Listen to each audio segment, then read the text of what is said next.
The pale blue sky of Nirix shimmered as the human delegation stepped from their ship onto alien soil. Sophie Matthews was the last to exit, taking a deep breath of the sweet-scented air. It reminded her of honeysuckle and mint, an odd but pleasant combination. At 18, with her long blonde hair catching the light of Nirix's twin suns, she stood out from the older diplomats in their formal attire. "Stay close," Commander Lewis told her, noticing her wandering gaze. "Remember why you're here."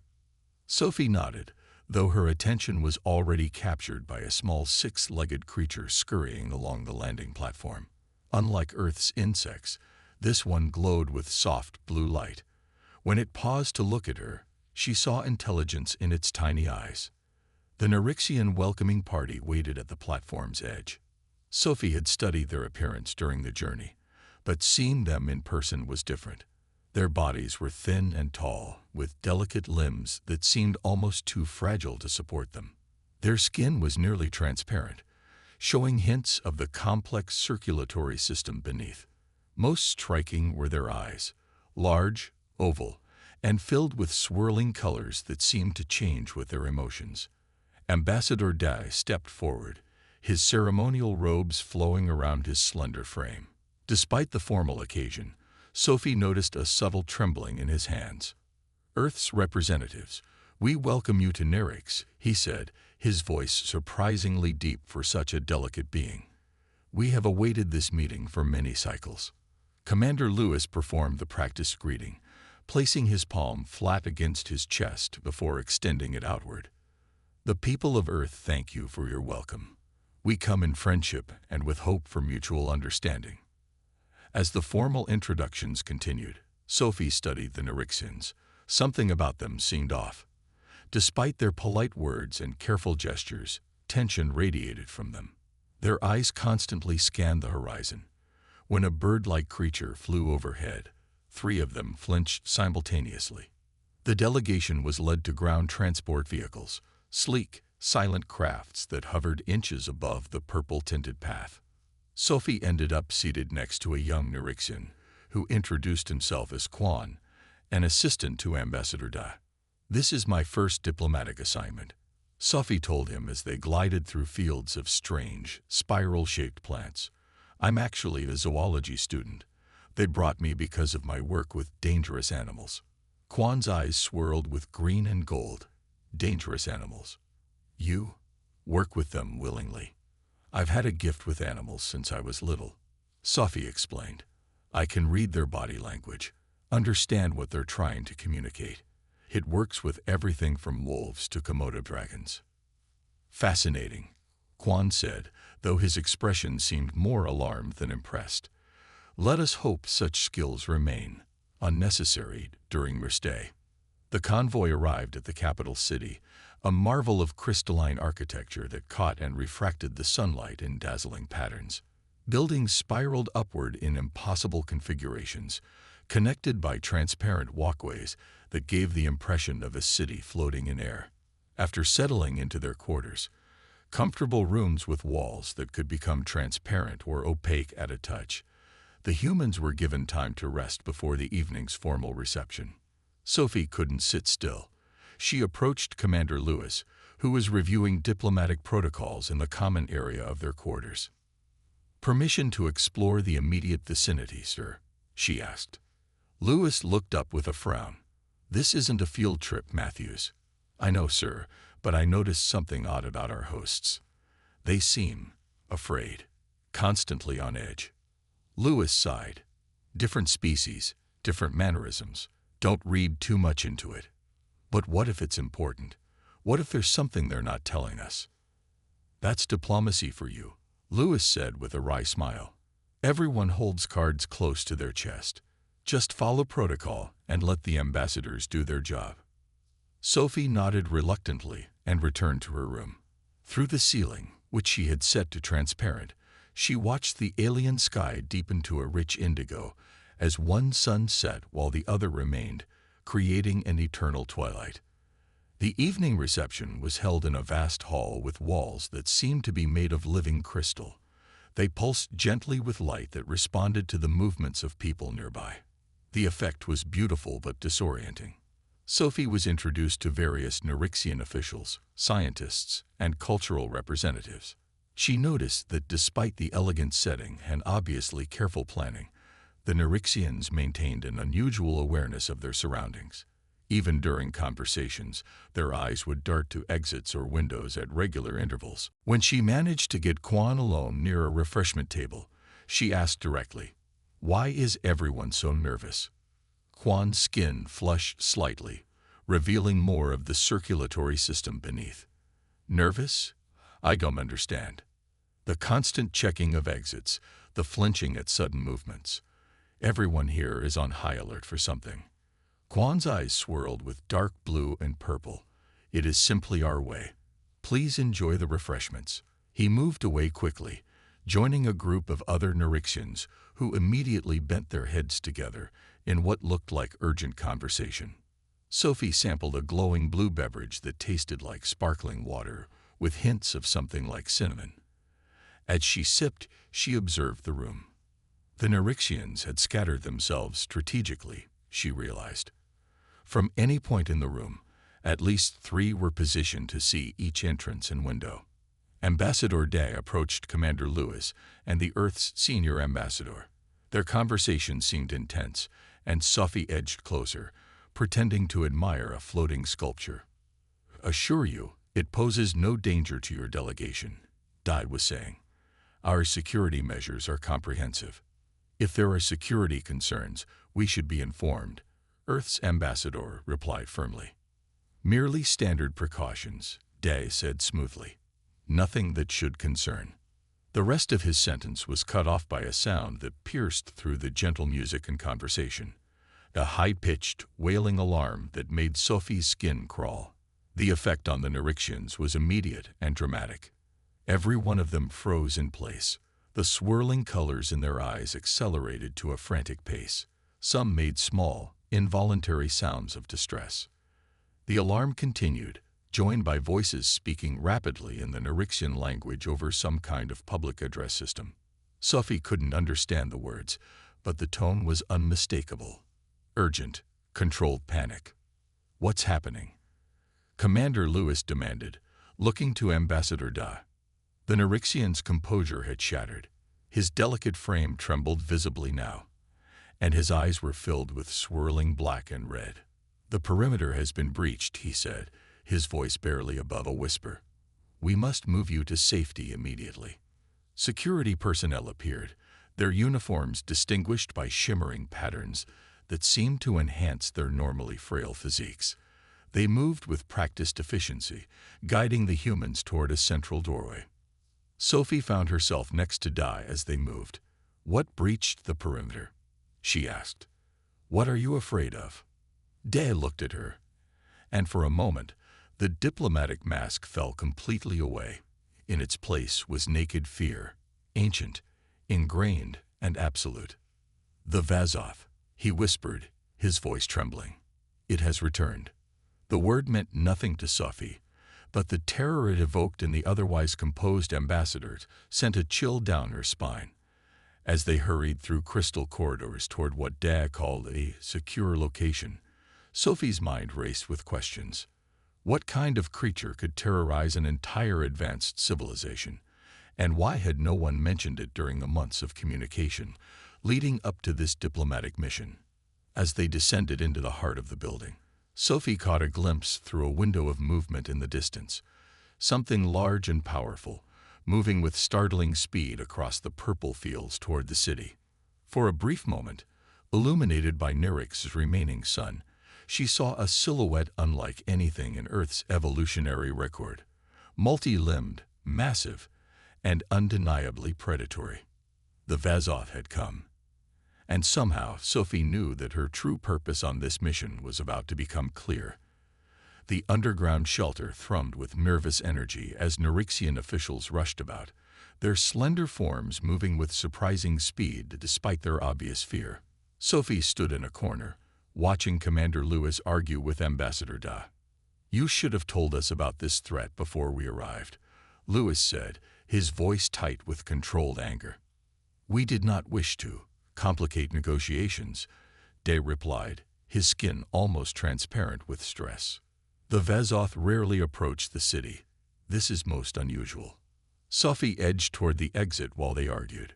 The shelter door was guarded by two Nerixian security officers, but their attention was fixed on a display screen showing exterior camera feeds. On the screen, Sophie could see flashes of movement, something large circling the outskirts of the settlement. Her heart raced with a mixture of fear and excitement. Whatever this Vazoth creature was, it clearly terrified the Nerixians. Yet in their fear, they never mentioned trying to understand it. Their response was pure defense and avoidance. Sophie slipped behind a column, then darted toward a secondary exit she had spotted earlier, a maintenance tunnel marked with symbols she guessed meant authorized personnel only. The door wasn't locked. She squeezed through and found herself in a narrow passage lit by soft blue lights. "I just need to see it," she whispered to herself. Just once. The tunnel sloped upward, eventually opening into what appeared to be a utility building at the edge of the settlement. Through a small window, Sophie could see that night had fallen completely. 3 moons hung in the sky, one large and amber-colored, 2 smaller ones glowing pale blue. Distant shouts and the whine of machinery told her which way to go. Sophie slipped out of the building and kept to the shadows, moving toward the commotion at the settlement perimeter. A wall of crystalline material surrounded the city, glowing faintly from within.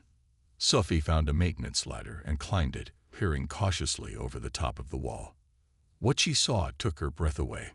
Standing in a clearing about 50 yards from the wall was the most magnificent creature Sophie had ever seen.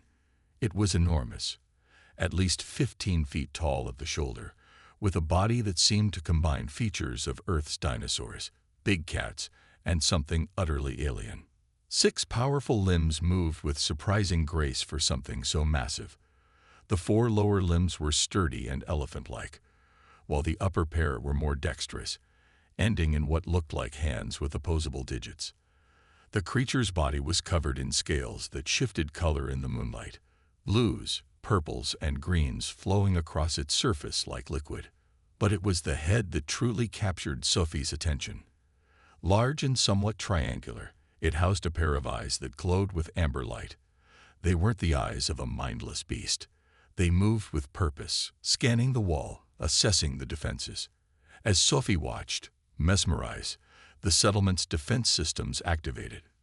Panels slid open along the wall, revealing what looked like energy weapons. They hummed to life, a high-pitched whine that made Sophie's teeth ache. The Vazoth responded immediately. Its scales rippled, shifting to darker colors. The muscles beneath them tensed visibly. Sophie recognized the posture from her work with Earth predators. It was preparing to either attack or make a swift retreat. Without conscious thought, Sophie swung her legs over the wall and scrambled down the outer ladder. Her feet hit the ground with a soft thud, and she stepped forward into the moonlight. "Wait," she shouted at the Nerixian operators she knew must be controlling the weapons. "Don't shoot." The Vazoth's massive head swung toward her. Its nostrils, 4 of them, arranged in a diamond pattern, flared wide. The amber eyes focused on her with an intensity that made Sophie freeze in place. Time seemed to stretch. Sophie stood exposed between the wall with its activated weapons and the massive alien predator. Her heart pounded so hard she could feel it in her throat, but years of working with dangerous animals had taught her what to do. Never show fear. Never run. Establish respect, not dominance. She kept her body relaxed, her breathing steady. Slowly, she raised her empty hands, palms forward, a universal gesture of peace. "Easy," she whispered, knowing the creature couldn't understand her words, but might comprehend her tone. "I'm not going to hurt you. No one needs to get hurt here." The Vazoth made a sound, a deep, resonant rumble that Sophie felt in her chest more than heard. It lowered its massive head, bringing those intelligent eyes level with hers. The creature was close enough now that Sophie could feel its warm breath on her face. Behind her, she heard shouting. The weapon's whine intensified. "Don't shoot," she called again, not daring to turn around. "It's not attacking." The Vazoth's scales shifted again, the colors lightening to blues and greens. One of its upper limbs moved, extending toward Sophie with surprising gentleness. The hand-like appendage stopped a foot from her face, open, in what seemed almost like a mirror of her own peaceful gesture. "That's right," Sophie said softly. "We can understand each other, can't we?" The rumbling sound came again, but softer this time. The Vazoth's head tilted slightly, in a gesture so reminiscent of a curious dog that Sophie almost laughed despite the tension of the moment. Slowly, moving with deliberate care, Sophie extended her hand toward the creature's much larger one. Her fingertips touched the scales, which felt warm and smooth, vibrating slightly with what might have been the creature's equivalent of a purr. From the settlement wall came sounds of astonishment. Sophie heard running footsteps and Commander Lewis's voice raised in alarm. She ignored them, focused entirely on the connection she was forming. "You're not a monster," she said to the Vazoth. "You're something else entirely." The creature's amber eyes blinked, a nictitating membrane sliding sideways across the surface before the main eyelid closed vertically. When they opened again, the Vazoth made a series of clicking sounds followed by another rumble. Sophie had the distinct impression it was trying to communicate. The moment was broken by the arrival of Nerixian security forces. They poured through a small door in the wall, weapons raised, forming a half-circle around Sophie and the Vazoth. "Step away from it, human," one of them shouted. "It will kill you." The Vazoth's muscles tensed again. Sophie could feel the change through her fingertips, still touching the creature's scales. "No," she said firmly, not moving. "Lower your weapons. You're scaring it." "Sophie." Commander Lewis had arrived, his face pale with shock. "For God's sake, come here slowly." "It's not attacking, Commander," Sophie said, keeping her voice calm. "It never was attacking. Look at it. Really look. It's intelligent. It's trying to communicate." Ambassador Dab pushed through the security line, his eyes swirling with colors Sophie hadn't seen before, greens mixed with curious yellows. "Impossible," he whispered. "In all our history, the Vazoth have only brought destruction." "Maybe because you never tried to understand them," Sophie suggested. She finally, reluctantly, withdrew her hand from the Vazoth's scales and took a single step back. The creature remained still, its amber eyes now fixed on the assembled Nerixians. Its scales continued to display peaceful blues and greens, with occasional flashes of yellow.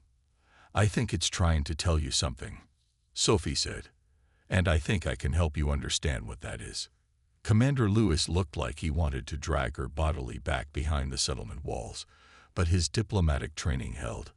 "Ambassador Da, I believe we need to reevaluate the situation. If Ms. Matthews is correct." Da's delicate frame trembled, but his eyes showed more curiosity than fear now. "In thousands of cycles, no one has ever. The Vazoth have killed countless Nerixians. And how many Vazoth have your weapons killed?" Sophie asked gently. The ambassador had no answer for that. The Vazoth made another series of clicks and rumbles. Then, with a grace that seemed impossible for its size, it lowered itself to the ground in a position that reminded Sophie of a sphinx. The posture was non-threatening, almost regal. "I think," Sophie said, looking from the massive creature to the astonished faces of humans and Nerixians alike, "that we're about to make history. The real first contact between your peoples might be happening right now." As if to confirm her words, the Vazoth extended both its upper limbs, palms up, in a gesture that no one present could misinterpret as anything but an offer of peace. 3 days after the encounter at the settlement wall, Sophie stood in a specially constructed observation area. The space featured a large open chamber with one wall made of transparent material that looked onto an enclosed outdoor habitat. Inside that habitat, the Vazoth, whom Sophie had started calling Ta, moved with surprising grace for such a massive creature. "See," Sophie pointed as Ta's dorsal spines rose in a specific pattern. "That's not aggression. Watch what happens next." Researcher Han, a senior Nerixian scientist, watched with obvious skepticism. His thin fingers tapped rapidly on his datapad. The spine display always precedes an attack in our records. Because you were misinterpreting the context, Sophie said. Look now. Outside, Tay raised its spines, then lowered them in a rolling motion. Sophie mimicked the movement with her arms, and Tay repeated the pattern, adding a series of clicking sounds. It's a greeting, Sophie explained. The pattern changes slightly depending on whether they're greeting someone familiar or unknown. Han's eyes swirled with conflicting colors. Impossible. We've studied these monsters for generations. But have you ever tried to understand them? Or did you just observe them from a distance, through the lens of fear? The scientist had no answer for that. Commander Lewis entered the observation area, accompanied by Ambassador Dai and several other Nerixian officials. In the days since Sophie's unexpected breakthrough, the diplomatic mission had been completely reconfigured. Earth's xenobiologists had been given priority status, and Sophie found herself the center of attention, a position that made her uncomfortable but determined. How is the communication progressing? Lewis asked. Sophie brightened. I've identified 23 distinct spine patterns, 15 body postures, and at least 30 vocal sounds that seem to have specific meanings. Tai is intelligent. Maybe as intelligent as a human. One of the Nerixian officials made a dismissive sound. The creatures have always shown cunning. That doesn't make them intelligent. Actually, it's more than that, Sophie said. She walked to a control panel and activated a recording. The screen showed Ta presented with a puzzle, a complex locking mechanism with food inside. The Vezoth studied it from multiple angles, then methodically worked through the solution. That's problem solving, Sophie explained. And watch this. The next recording showed Sophie placing a mirror in the habitat. Tai approached it cautiously, then made a series of movements while watching its reflection. After a few minutes, the Vezoth touched its own face with one of its upper limbs, clearly recognizing itself. Self-awareness, Sophie said softly. That's a hallmark of advanced intelligence. Ambassador Daz stepped closer to the window. Outside, Ta had noticed the group and approached, its spines rippling in what Sophie now recognized as curiosity. If what you say is true, Daz said slowly, then our entire understanding of Nerix's history may be flawed. There's more, Sophie said. I think Ta wants to show me something. It's been making a specific set of gestures every day, pointing toward the mountains beyond the settlement. Out of the question, Commander Lewis said immediately. It's far too dangerous. I agree, Han added. Even if this individual appears docile, there could be others. I think that's exactly the point, Sophie interrupted. I think there are others. I think Todd wants to take me to them. After hours of debate, a compromise was reached. Sophie would be allowed to follow Tai, but with conditions. She would wear tracking equipment, be accompanied by a small team including 2 human security officers and researcher Han, and they would use a hover vehicle to maintain distance if needed. The next morning, they released Ta from the habitat. The Vezoth immediately oriented itself toward the distant mountains and looked back at Sophie expectantly. I think we're supposed to follow, she said. They traveled for hours, moving away from the settled areas into wild country. The landscape changed from the cultivated purple fields to dense forests of spiral-shaped trees and plants with glowing pods. Ta moved steadily, occasionally stopping to ensure the group was still following. The creature seems to have a specific destination, Han noted, his scientific curiosity finally overcoming his fear. By midday, they reached the foothills of the mountain range. Tad led them along what appeared to be a game trail, though Sophie noted that the path seemed too well maintained to be random. Has anyone from your people explored these mountains? She asked Han. The scientist shook his head.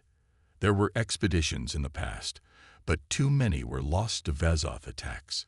Eventually, we declared the entire region restricted.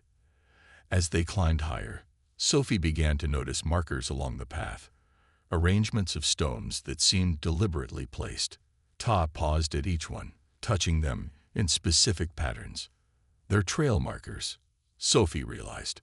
Signs of some kind. Hand recorded everything, his eyes now swirling with scientific interest rather than fear. Late in the afternoon, they crested a ridge and Sophie stopped in amazement. Before them lay a hidden valley, sheltered by mountains on all sides. The valley floor was a riot of color. Plants unlike any they had seen in the settled regions grew in what appeared to be organized patterns. And moving among these plants were dozens of Vazov. "Oh my God," Sophie whispered. "It's a community." Ty made a loud, complex series of clicks and rumbles. The Vazov in the valley looked up, and several made answering calls. "We should retreat," one of the security officers said nervously, hand moving to his weapon. "No," Sophie said firmly. "We're guests. Look, they're waiting for us." Indeed, the Vazov had stopped their activities and formed a loose semicircle at the valley entrance. Ta moved forward, making spine displays and vocalizations that Sophie interpreted as introductions. A larger Vazov, its scales showing hints of silver among the iridescent colors, stepped forward. Sophie recognized the pattern of authority from her work with Earth pack animals. "That's their leader," she murmured to the others. "Let me approach first. Stay calm and keep your hands visible." Sophie walked forward, mimicking the greeting spine pattern as best she could with her arms. The silver-scaled Vazov watched her carefully, then lowered its massive head to her level. Its amber eyes studied her with unmistakable intelligence.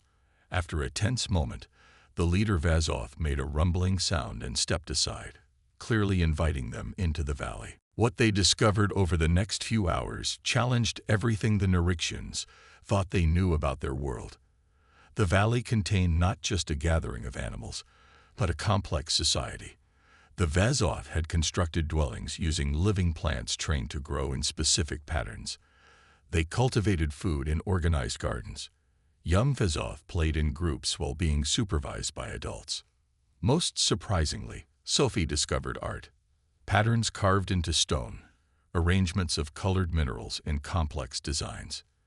"This isn't just a community," Sophie told the stunned Han. "This is a civilization." As evening approached, the Vazov gathered in what appeared to be a central meeting area. The silver-scaled leader made a series of complex gestures and sounds that Sophie could only partially interpret. But the meaning seemed clear when several Vazov brought forward objects that looked like ancient stone tablets covered in markings. "Are those records?" Han asked in disbelief. "I think they're trying to tell us their history," Sophie replied. When they finally returned to the settlement that night, Sophie's eyes were bright with discovery despite her exhaustion. In the debriefing room, faced with skeptical Narixian officials and concerned human diplomats, she laid out what she had seen with passionate conviction. "They're not just animals," she declared. "They have culture, communication, family structures. They create art. They keep records." She paused, looking directly at Ambassador Da. "And from what I can tell from their records, they were here long before your people." The room erupted in debate. Sophie stayed firm in her assessment. "We've been invited back," she told them when the arguments died down. The leader, the one with silver scales, made that very clear. "I think they want to establish communication. Real communication." Commander Lewis looked troubled but impressed. "You've opened a door that's been closed for generations, Sophie. The question now is whether everyone is ready to walk through it." Ambassador Da's delicate fingers trembled slightly as he touched the images Sophie had recorded of the Vazov community. His eyes swirled with complex emotions. "If what you have discovered is true," he said slowly, "then everything we thought we knew about our world must be reconsidered." He looked up at Sophie. "And we have much to thank you for, young human. Perhaps the greatest gift one species can offer another is a new understanding." Over the next 2 weeks, Sophie returned to the Vazov Valley daily. Each visit revealed more about their complex society. She studied their communication methods and began creating a basic translation system. The Vazov, particularly Ta, showed remarkable patience as Sophie worked to understand them. On her fifth visit, the silver-scaled leader, whom Sophie now called Mun, invited her into a structure she hadn't entered before. It was larger than the others, with walls formed by living plants that glowed softly from within. Inside, the floor was a mosaic of polished stones arranged in patterns that reminded Sophie of star maps. "This is beautiful," she said, knowing Mun couldn't understand her exact words, but would grasp her admiration. Mun made a series of clicking sounds and raised its spines in a pattern Sophie had come to associate with history or memory. The great creature touched one of its upper limbs to the wall, triggering a response from the bioluminescent organisms. They shifted, forming moving images that played across the wall like a living film. Sophie watched in amazement as the images showed Nerix in ancient times. The scenes depicted Vezoth tending to massive garden-like areas across the planet. They weren't just living in nature, they were actively managing it. "Your caretakers," Sophie whispered, "guardians of the ecosystem." Researcher Han, who had become Sophie's constant companion on these visits, recorded everything. His initial skepticism had given way to scientific fascination. "These images suggest the Vezoth have been deliberately maintaining ecological balance for thousands of years," he said. "But why would they need to do that?" The answer came in the next series of images. The wall showed Nerix experiencing dramatic climate shifts, periods of extreme cold followed by scorching heat. During these times, the Vezoth worked frantically to maintain certain plant species and protect specific areas. The planet's ecosystem is fragile, Sophie realized. It needs active management to remain stable. Mun led them to another chamber where ancient stone tablets were stored. The tablets contained markings that Sophie now recognized as a form of Vezoth writing, pictographs combined with abstract symbols. "We need linguists here," she told Han. "Real experts. Our people have similar ancient records," Han said thoughtfully. "Perhaps there are connections we've missed." Over subsequent days, a team of human and Nerixian scholars worked in the valley. They discovered that the Vezoth records dated back nearly 50,000 years, far longer than Nerixian civilization had existed. The crucial breakthrough came when they found tablets depicting the first contact between Vezoth and early Nerixians. The images showed smaller, primitive versions of modern Nerixians being taught by the Vezoth, shown how to cultivate certain plants and avoid others. "They helped your ancestors survive," Sophie explained to Ambassador Dad during a briefing session back at the settlement. According to their records, early Nerixians were struggling in Nerix's challenging environment. The Vezoth taught them which plants were safe to eat and how to build shelters. "Then why the centuries of conflict?" Dai asked, his eyes swirling with confusion. Sophie had pieced together that answer too. "It started about 5,000 years ago, according to both your records and theirs. Your people developed technology and began expanding rapidly. You cut down forests of spiral trees to build cities. Those trees are common," Senior Diplomat Jin interjected. "They grow everywhere." "Yes, but they're also crucial to Nerix's oxygen cycle," Sophie countered. The Vezoth had been carefully managing their growth for millennia. When your ancestors began clearing large areas, the Vezoth tried to stop them. "The Great Conflict," Dai said quietly. "Our histories speak of the time when the Vezoth turned against us, attacking settlements without warning or reason." "Not without reason," Sophie said gently. "They were trying to protect the planet's balance. What your people saw as unused land, they saw as carefully maintained ecological zones." She brought up images on her tablet showing the current state of Nerix's ecosystem. Vast areas that had once been lush were now struggling. The spectacular purple fields that had impressed Sophie upon arrival were actually monocultures, single-species plantings that had replaced diverse ecosystems. "Nerix is slowly dying," she explained. "Your technology masks the symptoms, but the Vezoth can sense it. They've been fighting a losing battle to maintain crucial ecosystem nodes." Jin frowned deeply. "How can we be sure of your interpretations? These are convenient explanations, but they contradict millennia of our understanding." Sophie smiled. Because I've arranged a meeting. The Vazov Elder Council has agreed to meet with Neurixian representatives. For the first time in your history, you'll speak with them directly. The announcement caused an uproar among the Neurixian officials. Some argued it was too dangerous, others that it was unnecessary. But Ambassador Day, who had been deeply affected by Sophie's discoveries, supported the plan.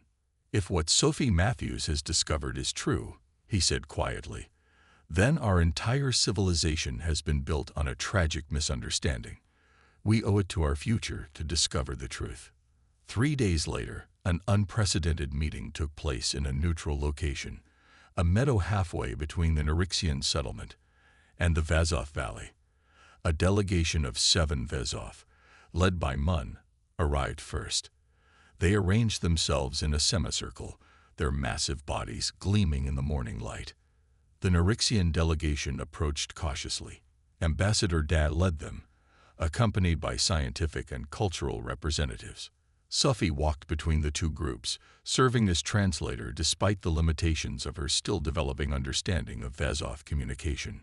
We welcome this opportunity for truth, Sophie translated as Mun raised its spines in formal greeting. Day performed the traditional Neurixian greeting and replied, "We come seeking understanding after too many years of fear." What followed was a halting but profoundly important exchange. Through Sophie's translations, supplemented by images and direct demonstrations, the two species began to share their perspectives. Mun led Da to a nearby spiral tree and demonstrated how the Vazov tended them, pruning certain branches to stimulate growth that produced more oxygen. The Vazov showed how certain insects lived symbiotically with the trees, and how those insects in turn supported other life forms in a complex chain. Each piece is connected. Sophie, translated as Mun, made a series of gestures embracing the entire area. Remove one, and many others suffer. Day's eyes swirled with understanding and regret. We never knew. We saw only resources to use. The most dramatic moment came when Mun led the delegation to a hilltop overlooking both the settlement and distant untouched lands. The Vazov produced a device made of crystal and living plant material, a technology completely different from the Neurixians, but clearly sophisticated. When activated, it projected an image of Nyrix as seen from orbit. The planet looked healthy and blue-green in some areas, but showed disturbing brown patches in others, exactly corresponding to the regions of heaviest Neurixian development. "Your world is sick," a senior Neurixian scientist said quietly, not needing translation to understand what they were seeing. That evening, back at the settlement, Sophie met with Ambassador Da and senior diplomat Jin. Both Neurixians seemed deeply shaken by what they had learned. All this time, Da said, "We thought they were mindless monsters attacking our progress. We never imagined they were trying to save us from ourselves." "Can the damage be repaired?" Jin asked, his former skepticism replaced with genuine concern. "The Vazov believe so," Sophie replied. "Their records show that Nyrix has faced ecological challenges before. But it will require cooperation, your technology combined with their ancient knowledge."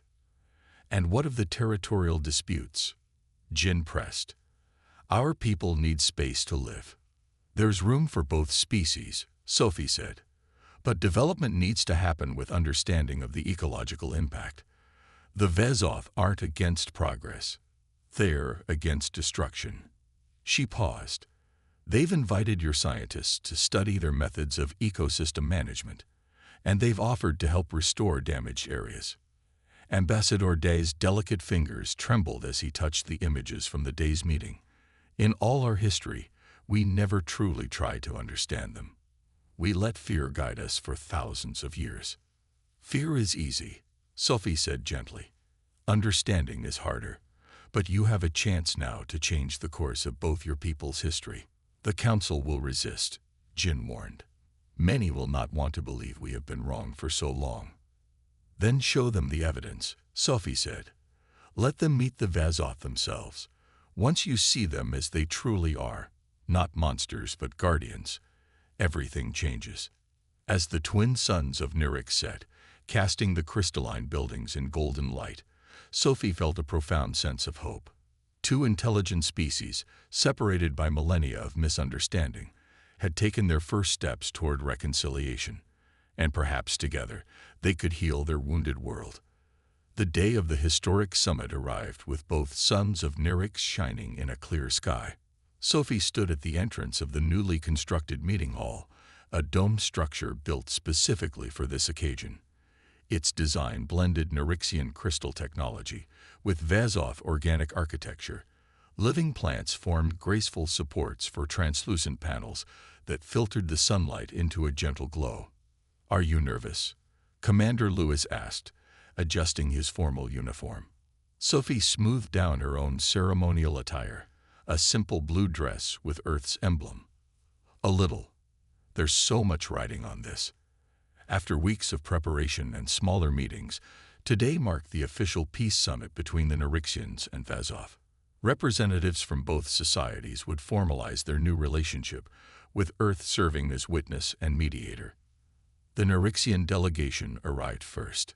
Ambassador Dad led a group of 12 officials representing different regions and specialties. Their traditional formal robes glittered with embedded crystals that shifted colors with their movements. The council was divided until the end, Dad told Sophie quietly. But the majority recognized the truth. We cannot continue as we have been. The arrival of the Vazov delegation caused a ripple of tension despite all the preparation. 6 massive creatures entered the hall, their scales shimmering with ceremonial patterns Sophie had helped them select to convey respect and peaceful intentions. At their head walked Mun, the silver-scaled leader Sophie had first met in the valley. Beside Mun was a slightly larger female Vazov with golden highlights in her scales. This was Sun, one of the eldest of the Vazov Council. Sophie had spent many hours with Sun, learning the deeper aspects of Vazov history and philosophy. Sophie took her place in the center of the hall, between the two delegations, as the agreed-upon translator.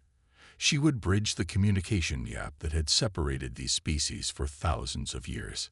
"Welcome," she said in both standard human language and the complex combination of gestures and sounds she had mastered for Vazov communication. "Today marks a new chapter in the history of Nirix."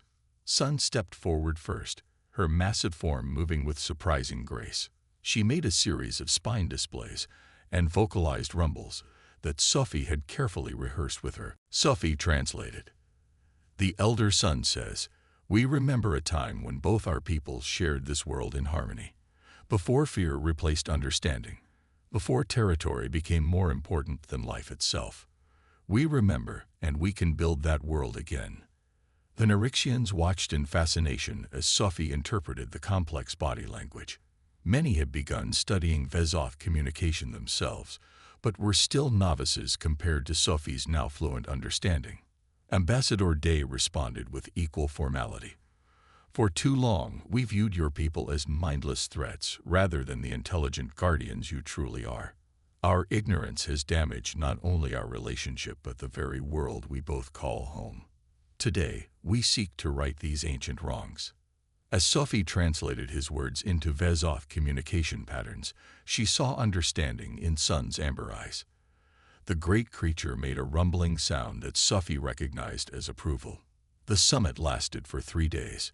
Specialists from both species shared knowledge and concerns. Nirixian scientists presented data on their technological development and population needs. Vazov elders demonstrated their ancient techniques for maintaining ecological balance. Territorial disputes that had caused bloodshed for centuries were discussed openly. Maps were drawn and redrawn. Compromises were found. On the final day, the treaty was formalized. Its terms were revolutionary.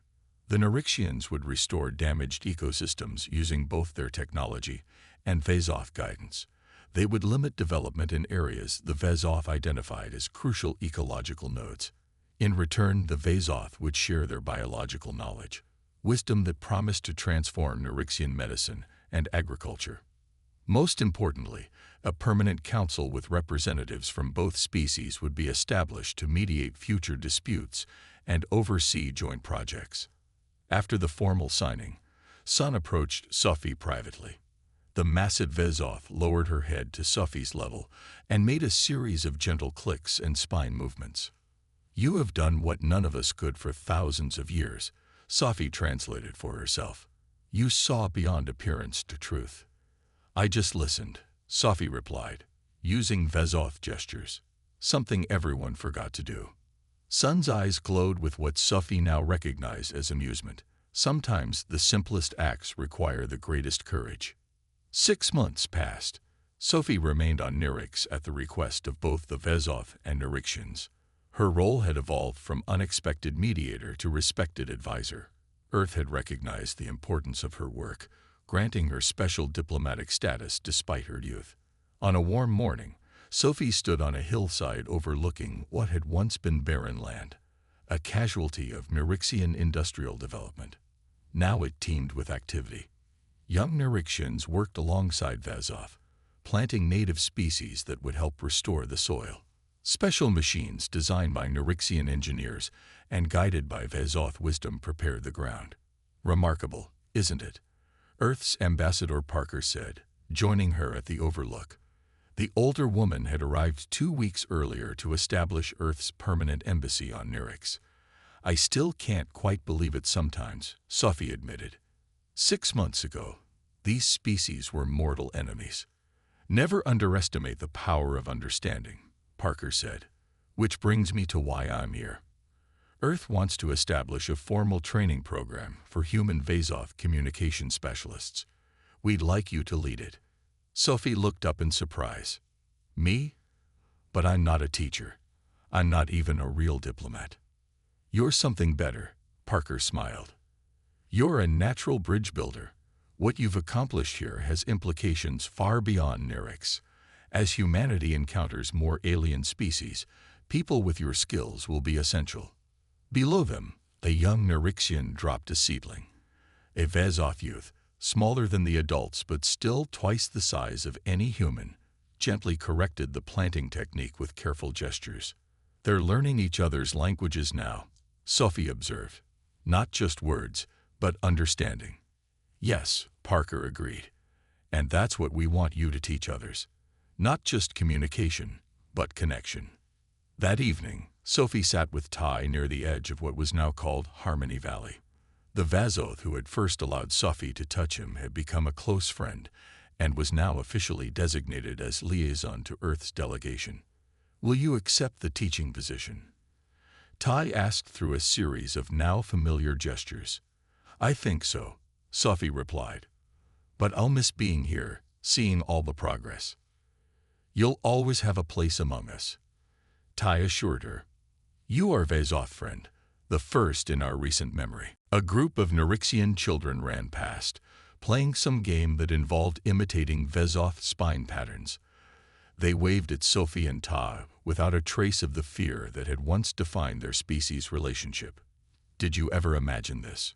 Sophie asked. "When you approached the settlement that night, did you think it would lead to peace?" Ty made the rumbling sound that was the Vezoth equivalent of contemplative thought. "I was sent to observe, perhaps to frighten. A warning that your arrival should not mean more destruction. I never imagined finding someone who could see beyond appearance." "That's what humans are good at, sometimes," Sophie said, "looking past differences to find connection." "Your species has a gift," Ty agreed. "You are young in the galaxy, but you may be its most important bridge builders."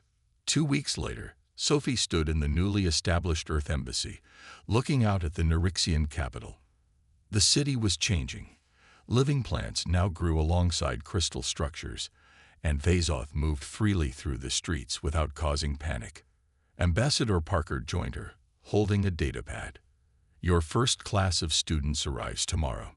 10 humans, 5 Nirixians, and 3 young Vezoth who've shown aptitude for cross-species communication." "I'm ready," Sophie said, surprising herself with her confidence.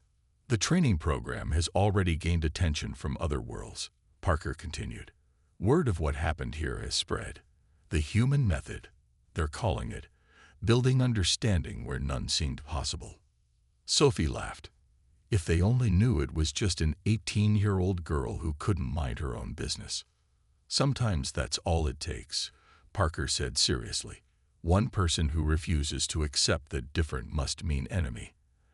As the sun set over Nirix, casting golden light across a world being healed through cooperation, Sophie thought about how far they had all come.